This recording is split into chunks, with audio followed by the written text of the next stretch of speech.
In today's video, I'm going to teach you how to use Trello cards effectively. Trello is an incredibly powerful tool for organizing and managing your tasks, but to get the most out of it, you need to use it the right way.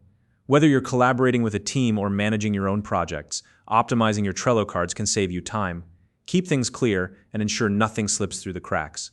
Today, I'll walk you through a step-by-step guide to mastering Trello cards, so you can stay productive and focused. Let's dive in.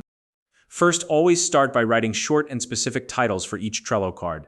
The title is what gives you and your team an immediate idea of what the task is about. For example, instead of writing something vague like work on block, try something more specific, such as Write Block Intro.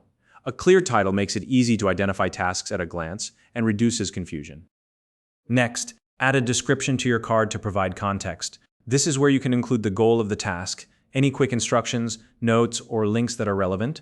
Keep the description concise, but make sure it's precise enough that anyone opening the card immediately understands what's expected. Think of it as the why and how behind the task. To make sure your team has all the information they need, reference any relevant documents or guidelines directly in the description.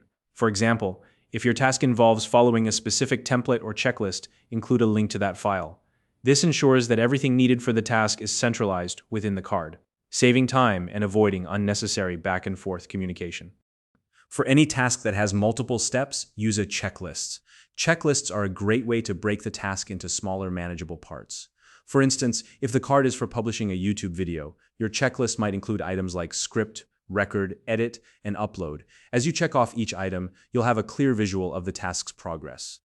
Make sure you assign the right people to each card. To do this, click on Members and select the team members who are responsible for the task.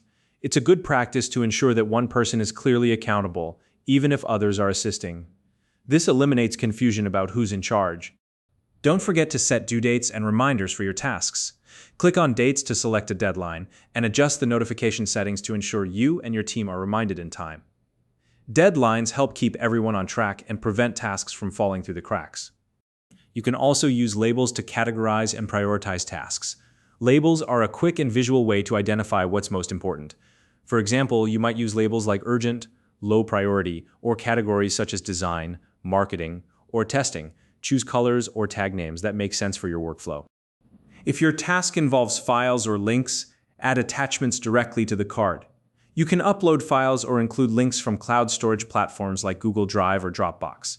This way, all necessary materials are centralized and no one has to search for them elsewhere. Use comments to share updates, post progress notes, or ask for input. You can also tag teammates by using the @ symbol followed by their name. For example, you might say, @Sarah, can you review this by Friday? Comments are perfect for collaboration and keeping communication clear. As tasks progress, move the card through lists to track its status visually. For example, you might have lists labeled To Do, Doing, and Done. Dragging a card from one list to another lets your team see where things stand without needing constant updates. Finally, when a task is complete, archive the card to keep your board clean and organized. Archived cards aren't deleted, they can be searched for and restored later if needed. This way, your active board remains uncluttered, but you still have a record of completed tasks. And that's it. By following these steps, you'll be able to use Trello cards effectively, ensuring clarity, efficiency, and smooth collaboration with your team. If you found this video helpful, please like and subscribe.